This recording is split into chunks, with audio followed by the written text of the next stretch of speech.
All right, next we're going to talk about Unit 5, which is information security. We'll start off talking about risks. So I'm sure we've heard of spyware. Okay. So spyware is software that secretly gathers information about you when you're browsing the web.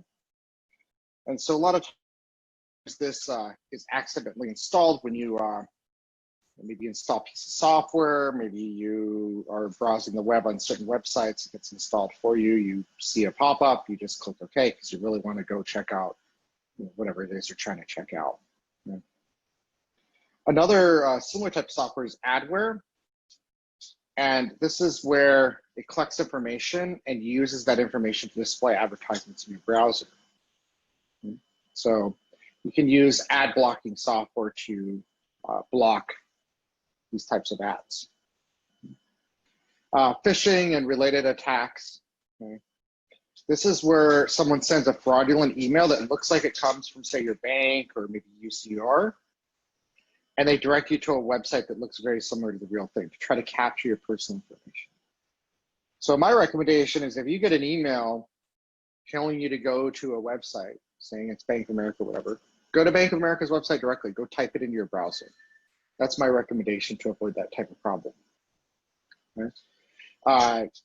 I've had students in upper division classes who have orchestrated some really sophisticated phishing attacks on their peers as part of the class. And it's very convincing. People fall for it. I'm sure that everybody's fallen for a phishing attack at some point or another. Keystroke loggers. So these are pieces of software that can record everything that you do on your keyboard. Okay.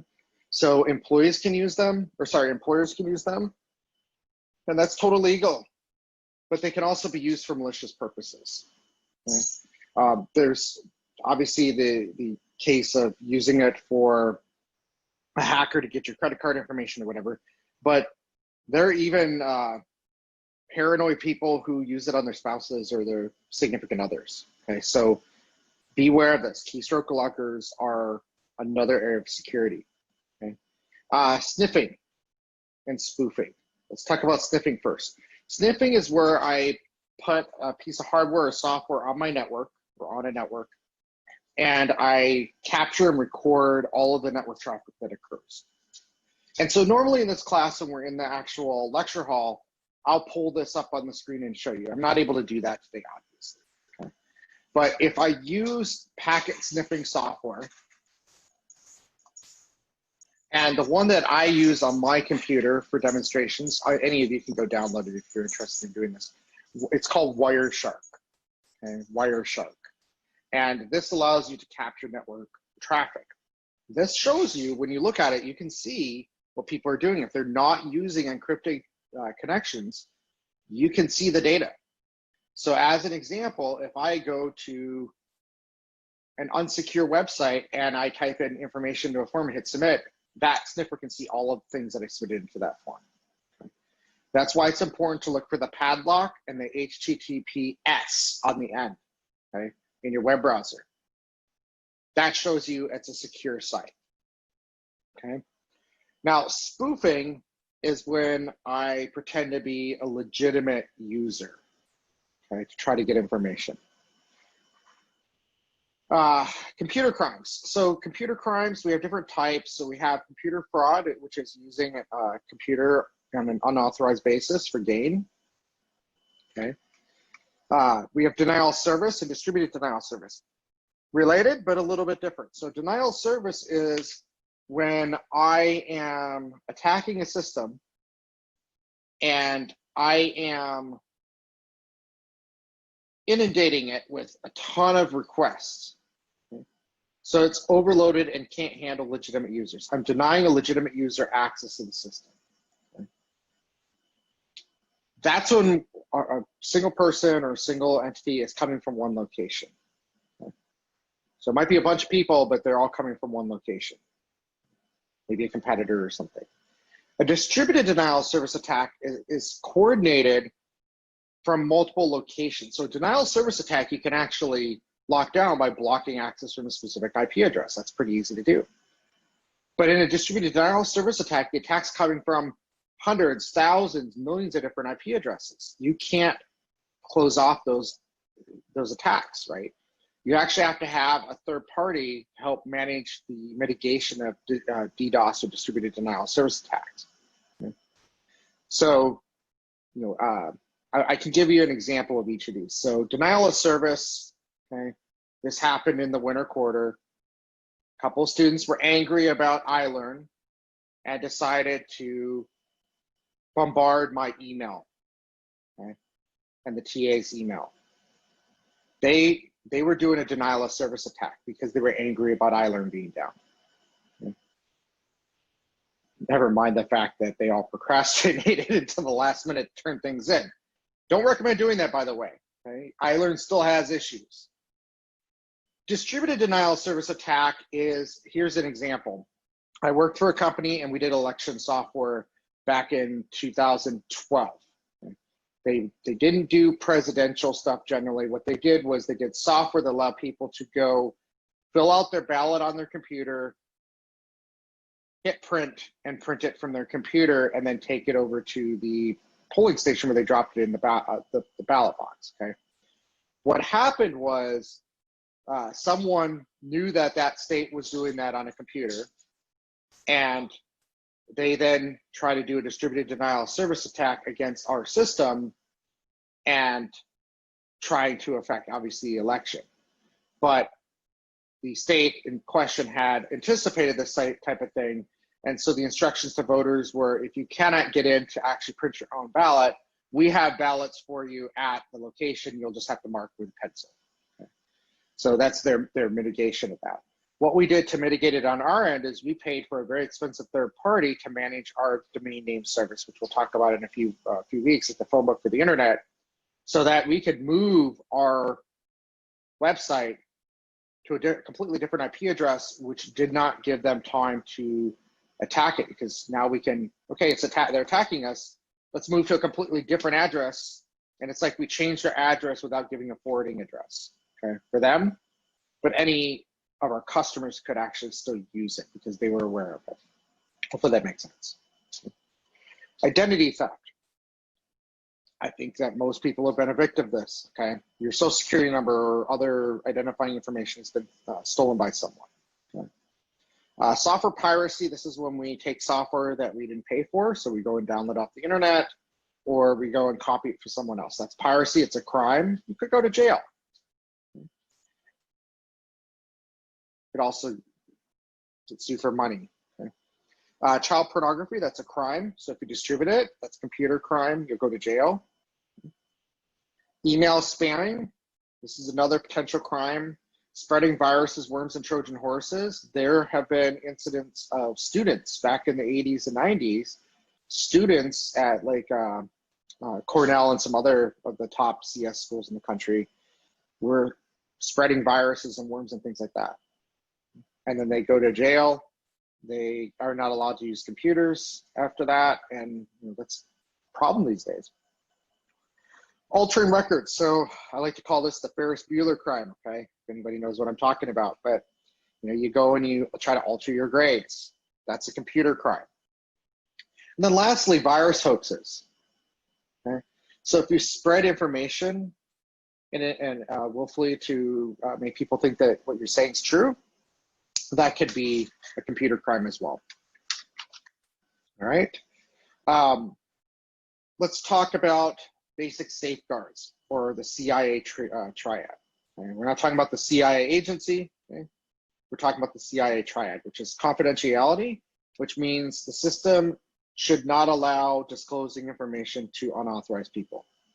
Okay? Integrity means the accuracy of the information. Okay? So you don't want your bank having a hacker come in and change your bank account from $100 to $1. Okay? Availability, that's meaning that we want to make sure that authorized users can access the information. Okay? It also means if there's a failure or disaster, we have quick recovery. So with availability, we use things like fault-tolerant architectures, things like multiple power supplies, redundant disks, that sort of thing. load balancers, multiple servers, no single points of failure. These are all terminology that are used with respect to availability. Okay. With respect to security threats, we can have intentional threats, viruses, worms, Trojan horses, backdoors, etc. We can have rootkits where basically we are able to get privileged access to a system. Okay. We can have a DOS attack, as I already mentioned. And then lastly, we can have social engineering. Okay, so this is when we've got someone who's got really great people skills, can talk their way into any situation, and they trick people into giving up information.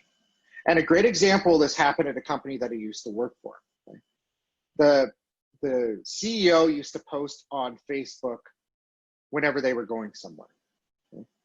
Then they post on Twitter when they got there, that sort of thing. So someone knew that they were traveling, called into our help desk and said, this is the CEO, and I have a very important presentation to give to investors, and I can't get my work laptop to work. Can you email me this file to my Gmail? And the help desk almost emailed that confidential material. Then they asked, and we were like, no, this is not real. I just talked to that person a little bit ago. They're not going to see investors. They're going on vacation. Okay? Social engineering does that sort of thing. Okay? Another thing is dumpster diving. So someone can go through the dumpster. This is all part of social engineering, but dumpster diving, people shoulder surf. So they look over your shoulder while you're typing in passwords and stuff. Tailgating happens in offices with badges. You know, you badge yourself into the secure area. Someone tailgates behind you. You hold the door open for them. I get that you want to be the polite person on the block, right? But you don't want to allow that. Make them scan their badge. Make sure that the door unlocks for them, because maybe they're a former employee who got fired and they're going to come in and be malicious. I've seen it happen in my career. Right? During the Q&A session, you can ask me about the tailgating aspect. I can tell you a story. Okay? I don't want to do it on here. Then we've got unintentional. So loss or theft of devices. Please, for the sake of all of your customers and employees and yourself, don't ever leave your laptop in your car when you go into a store. Carry it with you. You might look like a nerd, okay? But it's better to look like a nerd than to leave it in your car and have it get stolen. I have known so many people who have had their equipment stolen out of cars before, okay? Even in the truck. It's hidden. Oh, I hid it underneath my, my tire goes. Doesn't matter. People will see it. And then negligence, okay, is another unintentional security threat. People aren't careful. So security measures and enforcement, I'm gonna spend a little bit more time on this section. So biometrics. So we can use biometrics as a security measure to lock down access to particular systems. Facial recognition, fingerprints, you know, if we've got a phone with a fingerprint scanner, hand geometry, iris, palm prints, retinal scanning, okay? Vein analysis seems pretty sci-fi, and then voice recognition seems pretty sci-fi too, okay? Facial recognition is actually what, you know, if you've got the face thing on the iPhone or your computer, that's a biometric technique. But it's always good to have multiple factors of authentication. That's more secure than having a single factor. So if you're doing biometrics, have a password and, you know, that sort of thing. Now, there could be non-biometric security measures.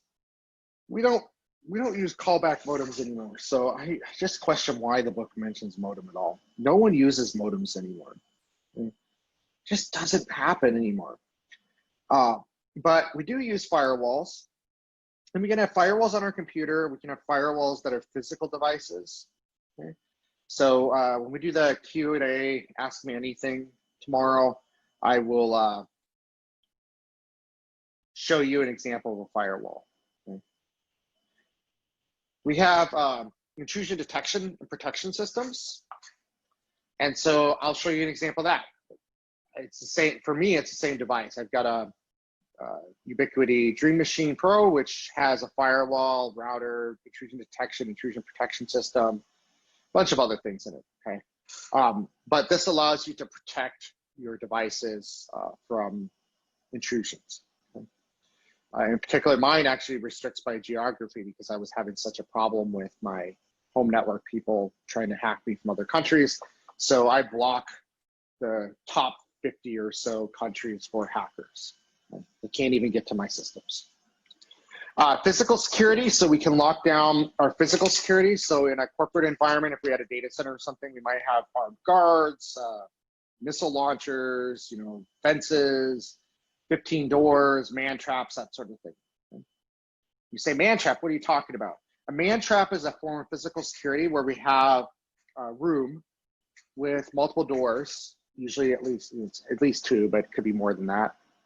And to enter the room, you have to go past the security guard, you have to enter a code and swipe your badge maybe. Then when you get in the room, you've got things like hand scanners, retina scanners, iris scanners, maybe multiple of those, in addition to having a password and your badge or whatever it might be in order to get into the next part of the room. And if you say you steal someone's badge and you get in past the first part, you get in the room, you don't have access to go further, you're trapped in that room, okay? And so now the security guards can come in and you know, use force to take you down or whatever they need to do, okay? Large data center facilities tend to have man traps. Offices, unless you're in a really high security environment, you're not usually gonna see that in an actual office though, okay? All right, access controls, for example, passwords. So password management, something that I really want to hit home with all of you. And you know, please, this is an area for questions if you have questions, but you want to have complex passwords, and you also want to use a different password for every single website that you use. And then you're going to say, gosh, I can't remember that many passwords. I can barely remember one. You use a password manager. So there's LastPass, 1Password. There's a whole bunch of different password managers out there. Make sure they're legitimate though. Do yourself a favor and just make sure it's a legitimate password manager. But LastPass, 1Password, I use both of those for different purposes. And you store all your passwords in there. You have to remember 1Password and then your two-factor authentication mechanism to be able to get into all your passwords, other passwords.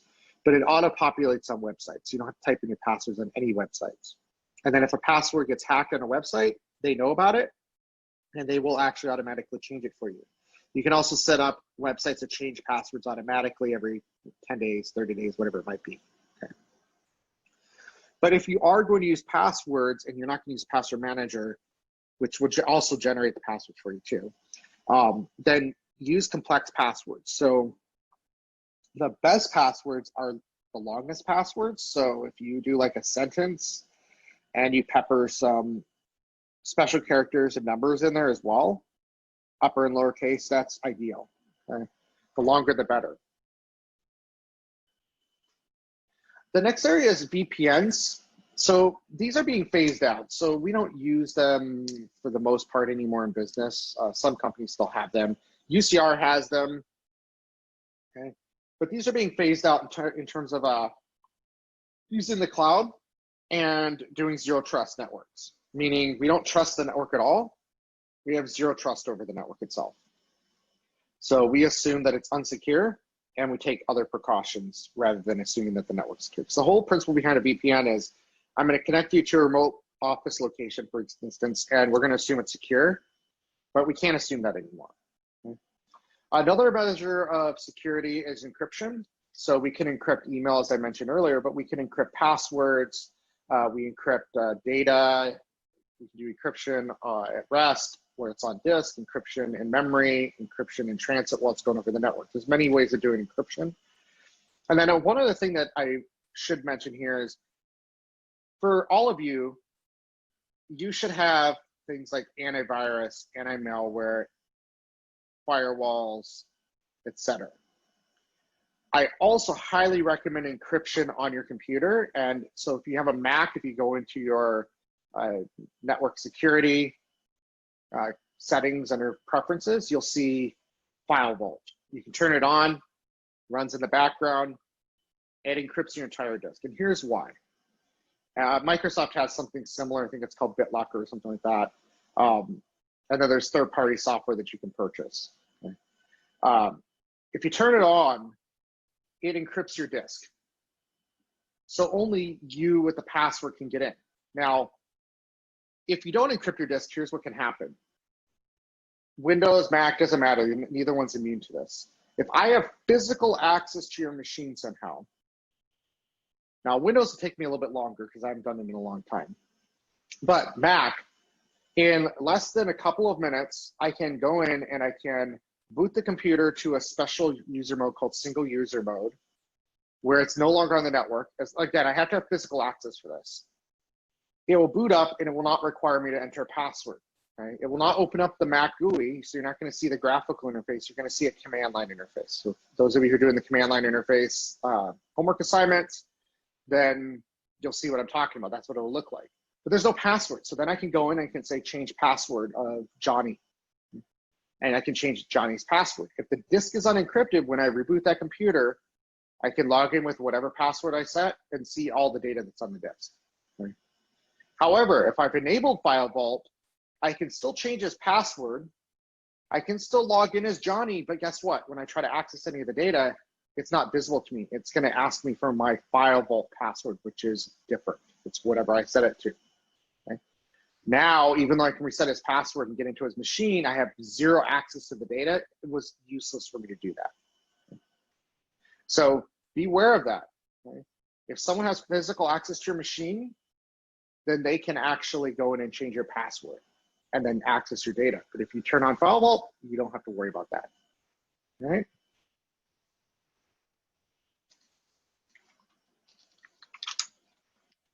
All right, so lastly, let's talk about effective security systems. So first of all, there's this law called SOX or Sarbanes-Oxley. Those of you who are in accounting and finance, you probably already know this, but the rest of you, this is basically a law that went into place after Enron and WorldCom scandals back in the early 2000s. And one of the aspects of this is to have a risk assessment program and a security program for your organization. So you'll have perhaps security committees, you'll have security policies, and then importantly, you'll have business continuity planning so that if there is some sort of problem, you have mitigation measures in place for it. And that's it for this chapter.